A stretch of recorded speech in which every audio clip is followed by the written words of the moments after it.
been a high school teacher, you will understand what I am about to say. High school students are wild creatures.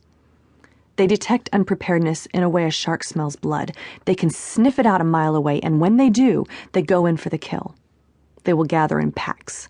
They will mark you as prey, and they will circle you looking for a moment of weakness. When they find it, they will strike quickly, mercilessly, and relentlessly. You will bleed out hall passes and discipline slips until you are dry, and at the end of the day, the janitor will sweep your depleted body off the floor with the pencil dust and little paper circles from that 3-hole punch. As a teacher, my greatest ally is my lesson plan book. I had left mine at home, and now I was cast adrift in a hostile sea. I imagined the rest of my day bluffing my way through each lecture. The next 7 hours would be miserable. The small, stuffy room was filled to capacity. Some kids were even sitting on the floor.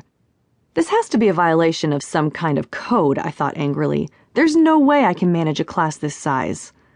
I had stepped out from behind the desk, steeling my will to take on the challenge ahead, when the room fell suddenly and completely silent. What is going on? Through the open window, I could hear the sound of the lawnmower grooming the football field and releasing the distinctive smell of summer, the scent of cut grass. A breeze began to blow through the room, providing welcome relief from the muggy morning heat. The tension of the moment hung in the air for what seemed like an hour. The mower, the green smell of fresh grass, and the gentle breezes held my senses hostage until I realized I was feeling the breezes somewhere I should not be feeling them. My upper thighs. The students' escalating snickers jerked me back into reality just as I looked down in horror to find I had forgotten more than my lesson plans that day. I had forgotten my pants! And then I woke up.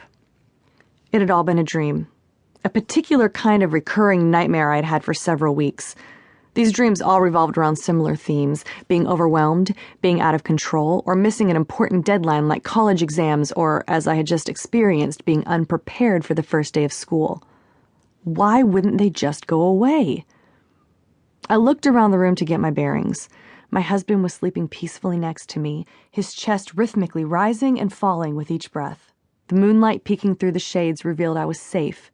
There were no students in the room waiting to mock me into oblivion for forgetting my pants. All was well. I sat up and looked at the clock near my bed and discovered it was 2:45 a.m. The sun was not up yet, thank goodness. I lay back down on my pillow, relieved I could indulge in almost 4 more hours of blissful sleep. Unfortunately, sleep escaped my grasp that night, and it wasn't the first time. Until recently, I'd always been the sleepy one in the family. By 9 p.m., I was usually the one stomping grumpily around the house, turning off the lights and the TV. I was the one gathering up the cell phones for the night and shooing everyone into their room so I could fall into bed.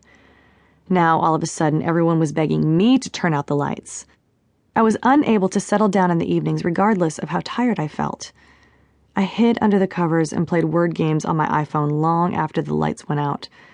I woke suddenly for no apparent reason throughout the night, and, like this particular night, I wanted to go back to sleep. I tried to, but the adrenaline rush that woke me up kept my mind and body in a state of high alert until the sun came up and the alarm went off.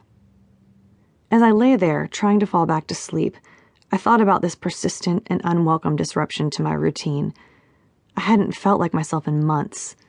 Why was I so out of whack? It was mid-November, and the year was coming to a close, but in some ways I felt as if it had never really taken place.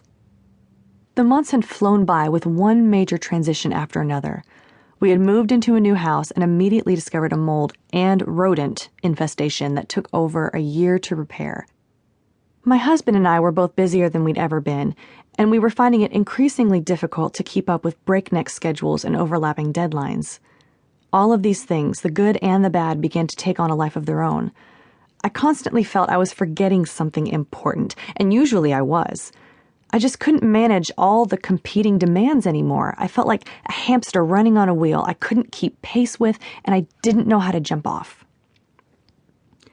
For the first time since planting our church, I felt like I wanted to quit. It's not that I didn't love our church. I did. It's not that I wasn't grateful. I was. But at that moment, my ministry commitment seemed like the only negotiable things left on the table. I already felt as if I was throwing cargo over the side of a rapidly sinking